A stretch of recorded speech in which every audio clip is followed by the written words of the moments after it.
All-American talk show host Stephen Colbert has addressed jokes he made about Catherine, the Princess of Wales, before her cancer announcement. Yeah, let's check in with our entertainment editor now, Peter Ford. Hi, Pete. He's been facing a heck of a lot of backlash here. He has, and you're right to not describe it as being an apology. He did address it. I think you might perhaps interpret it as being an expression of regret. So just under 2 weeks ago, he did this skit on air, and it was obviously sending up the situation with the supposedly missing Princess of Wales. And he did reference a woman's name who he should not have done, and she's not happy about that. The whole skit was inappropriate. Now, his defence is, oh, I didn't know she had cancer. And that's true, none of us did. But it was pretty obvious that she was going through something very serious. You didn't have to be psychic to know that. I mean, she'd been she'd been out of action for almost three months. So, you know, anybody would know that there was something serious going on. But he did the skit. So, you know, he did go and address it last night. Here is a little of what Colbert said. A lot of my jokes have upset people in the past. And I'm sure some of my jokes will upset people in the future. But there's a standard that I try to hold myself to.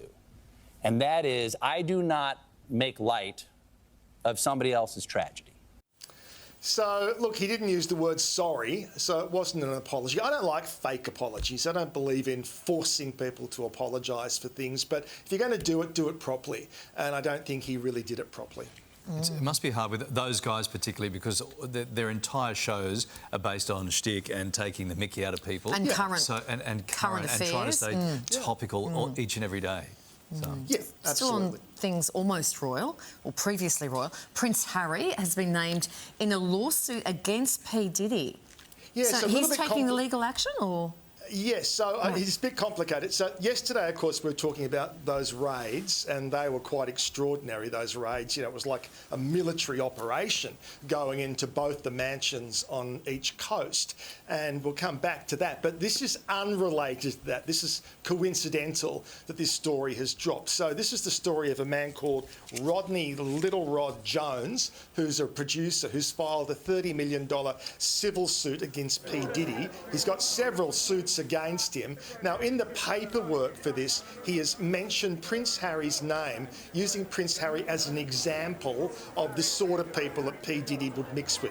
He's not accusing Prince Harry of having done anything wrong whatsoever. And to be very honest, there is no suggestion, there's no evidence that P Diddy and Prince Harry are friends in any way. This vision you see here was back in 2007 at a charity event, and Prince William there as well. And some newspapers are sort of cropping him out of the photographs they're using. But that seems to be the only time they've met and been together. So unwittingly, Prince Harry has been kind of dragged into this one. And, you know, I'm no major Prince Harry fan, but you've got to be fair about these things. He's sort of, through no fault of his own, now been implicated into this, and his name, of course, ends up becoming the headline. But we'll see where that case goes. But meanwhile, where is P Diddy?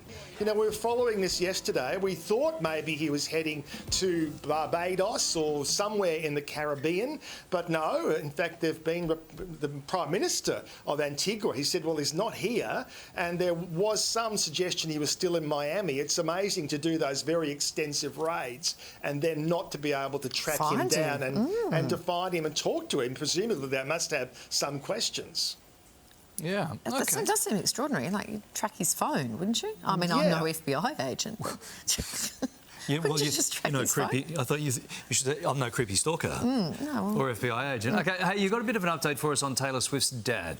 Yeah, well, this was a big thing a couple of weeks ago, and this was Scott Swift, the father, who at 2 o'clock in the morning was getting off a ferry at Neutral Bay Wharf and allegedly had assaulted a paparazzi photographer called Ben McDonald. Now, Ben released some vision of what happened. We showed you that vision on the morning. It all came to light. And certainly you couldn't see a lot because of the umbrellas, but he accused Scott Swift, the father, of assaulting him. Now, we couldn't see it there, but he'd gone to the police and he'd laid an official complaint. Well, now the cops have said, we have investigated this and we are not going to pursue it any further. So it's a case of case closed in that matter.